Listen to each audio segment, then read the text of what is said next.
Hi, this is Hamza, and I'm going to be showcasing my physics engine for the physics project. So in the scene, it's going to load this terrain model here, which is 130,000 faces, or 130,000 triangles, and it's also going to load two of these 14,000 triangle building model, so that's about 30,000 extra on top of that. And so once you run the project here, it's going to load all the models and then start generating the AABB meshes using an octree. This can take a while. I've multi-threaded it, but the amount of triangles it has to process and the amount of AABBs is quite large for the depth I've set it, but it's for the best performance.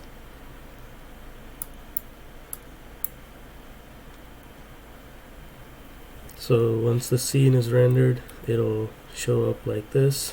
So this entire terrain is collidable. It's an AABB mesh, and you can see here the debugging information shows where the points are relative to the closest point on each triangle that you can collide with. And when it shows the blue triangle, it's actually doing a raycast from the point to the triangle to see if in the next frame it's going to intersect or not, and if it is, it counts it as a collision. And the red triangle is a distance-based triangle, so if it got too close, it's going to count it as a collision.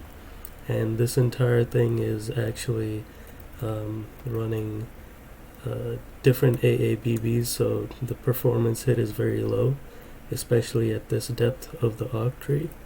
You can see the frame rate is pretty smooth, even though I am colliding with all these large meshes, this entire terrain mesh along with all these buildings here. This ship here has 3 rotational and translational degrees of freedom, so you can go anywhere pretty much. You can go up and down and rotate in any direction. The collision only occurs in translational response. There's no rotational, and you can see it'll collide with the different points here as it hits. The points are in front of the ship and to the sides, back, and there's one on top as well, so if I go like this, it'll detect it at the top there. You can see which point it hit. I can show the AABBs a little bit better if I go to the physics engine here and I enable advanced debugging. It's going to now show every single triangle as a wireframe that's in that AABB, so you can see which triangles are being compared to as I fly through. It will take a performance hit as it's doing that for each point, but it displays the points a little bit better, the AABBs.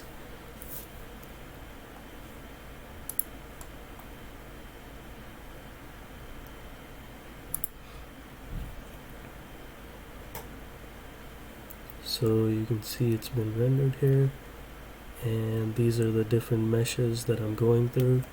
So this here, and then as I go here, it starts to do this area here, and then this area, and it changes as I move through these different areas, and you can see exactly which area I'm in. And then if I move here, it'll highlight this as well, so you know exactly which triangles I'm colliding with.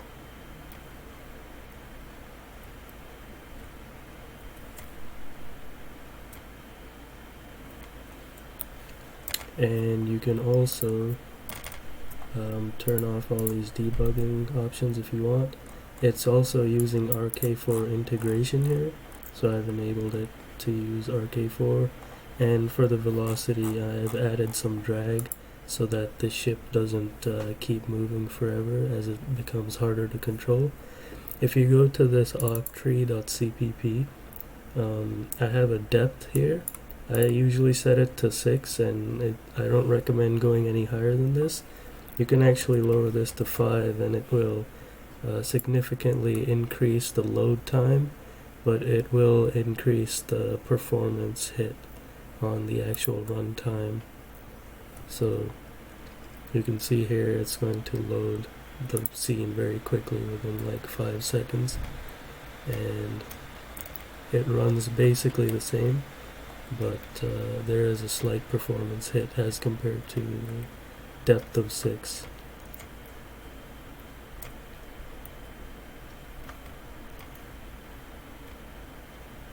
And that's my showcase.